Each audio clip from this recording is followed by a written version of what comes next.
This is Optimal Living Daily, episode 3109, Simplicity is Not a Destination, by Courtney Carver of BeMoreWithLess.com.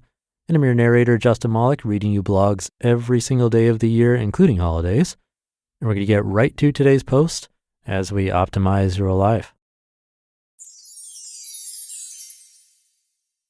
Simplicity is Not a Destination, by Courtney Carver of BeMoreWithLess.com. We have this obsession with arriving as if we're meant to be in one specific place, state of mind, or lifestyle forever and ever. And then when that journey takes longer than we think, or transition is harder than we expected, we go in a different direction hoping to arrive somewhere else. Or we beat ourselves up for not being as dedicated, fast, happy, or brilliant as someone else on a similar journey. Measuring success based on arrival time or place will lead to complete dissatisfaction. We don't have ultimate control. Everything is changing within us and around us. And by the time we get to where we thought we were supposed to be, it doesn't meet our expectations, and we want something else. I've gone through stages of frustration trying to reach a simpler place and was curious about your experience. When I asked what was most frustrating to you, I realized that we all have similar struggles. These are a few of the responses I received. There seems to never be an end, no finish line for when I've arrived at the level of simplicity I'm seeking. I'm frustrated that it takes so long to let go of the accumulation of 35 plus years of excessive living. Speed, I want it done now, and it's all taking so long, and I've been at it for a long time already. Simplicity is a practice, not a destination. While there may be exceptions, for most of us, simplicity is a daily practice, not some magical, clutter-free room where we arrive. Even when you're living a seemingly simple life, clutter accumulates, the unexpected phone call complicates your day, friends give you gifts that you don't know what to do with, and family members aren't on the same page. All of those things happen and more. Life is messy. Instead of trying to change everything and everyone around you, accept that there is no finish line and no prize for having more or less. This is not a competition or a race. Simplicity is a practice. When you realize that the greatest benefits of simplicity come from the practice, you can start enjoying the process instead of being anxious to arrive. 7 ways to practice simplicity. Instead of working towards a goal that seems out of reach, implement a daily practice and start enjoying the rewards now. Number 1, put you first. You spend the day giving. You give your time, space, and energy to your family, friends, work, and many other things. If you're lucky, you find a little time to unwind during the day, but it doesn't happen every day. If you want to continue to give, you have to put you first. A morning routine of 5 to 30 minutes just for you every morning will change how you give. Wake up 5 minutes early and move slowly instead of cursing the alarm clock and speeding through the morning, making sure everyone has what they need. You first. It's not selfish, it's necessary. Number 2, declutter every day. Keep a small box by a convenient exit in your home and drop things that you don't use in it every day. When it's full, tape it up and donate it. And repeat. Number 3, build a $1,000 emergency fund. Even if you have debt, make a small contribution on a regular basis to build a $1,000 emergency fund. It'll simplify your life in so many ways. Unexpected expenses are stressful and can really complicate and shake up your life. Eliminate that stress with an emergency fund. It was our first step in becoming debt-free. Number 4, ask for help. Host a simplicity summit with your spouse and or family members. You can't expect everyone in your family to be as interested in simplifying as you are, but include them and listen to them. Ask great questions.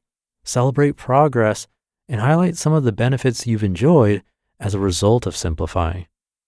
Number 5, document your practice. Sometimes it's hard to remember how much progress you've made. Write in a journal about your daily progress or photograph the things you're giving away. You could shoot before and after pictures of your rooms or even start a blog. Number 6, connect with comparison. Connect with people sharing their simplicity journeys. Read books and blogs and connect with the writers on Twitter or Facebook. Don't compare your journey, but share your experience. Ask questions. Be supported and inspired by like-minded people. And then support and inspire them right back. And number 7, discover what you love. Simplifying your life is rewarding, but you might get bored with the process if it's all-consuming. The best part of getting rid of the things that don't matter is that you build time and space to discover what is truly meaningful to you. Discover and engage. Simplicity paves the way for you to start doing the things you really love. If simplicity is a practice and not a destination, you don't have to wait to get started. You don't have to be discouraged at how slowly or quickly it goes, and you can measure your success in joy and happiness instead of arrival time and place. You just listened to the post titled "Simplicity is Not a Destination" by Courtney Carver of BeMoreWithLess.com, and I'll be right back with my commentary. One of the best things you can do for your kids is to teach them how to manage money, and this should be started when they're little. And that's why I'm so excited to tell you about the sponsor of today's episode, GoHenry by Acorns, the smart debit card and learning app for kids 6 to 18.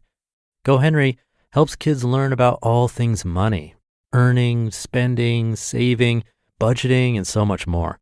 You can even track their chores and pay their allowance right in the GoHenry app. And with their GoHenry debit card, they can put their skills to use in the real world. Plus, parents can set spend limits and get real-time notifications whenever their kids use their cards. I seriously wish I had this as a kid. I had to learn about money the hard way as an adult. If my parents had set me up with GoHenry as a kid, learning to adult would have been so much easier. Set your kids up for success and get started today at gohenry.com/old. Terms and conditions apply. Renews from $4.99 per month unless canceled. Thank you to Courtney. Relatively simple tips, maybe not easy, but definitely some things we can focus on. But the main message is an important one, I think, and I could use the reminder. I know this idea of minimalism being a journey instead of a destination has come up before a few times, so if you're a regular listener, this might sound familiar. But that said, it's easy to forget when we're in the daily grind. And this applies to a lot more than minimalism or simplicity. Finances is a big one. It's really easy to think that once we have a certain amount of money or buy a house or even win the lottery, then we can do X, Y, and Z, and then we'll be happy. But time and time again, it's been shown that it doesn't work that way at all, and lottery winners typically end up less happy than before. We might think we're different and that we'll save the money and so on, but that's still getting into that thinking that there's this end point of happiness which just doesn't exist. And same for our health. Once I reach X pounds or look a certain way, then I'll be happy. It's the same flawed thinking and really just a big trap. If we can get over this idea and instead look for ways to make that fitness routine or even tracking our money or budgeting somehow enjoyable or at least interesting, well, then we don't have to always be looking for some solution at the end. So thank you to Courtney for the reminder. Thank you for being here. Hope you have a great rest of your day, and I'll see you tomorrow as usual, where your optimal life awaits.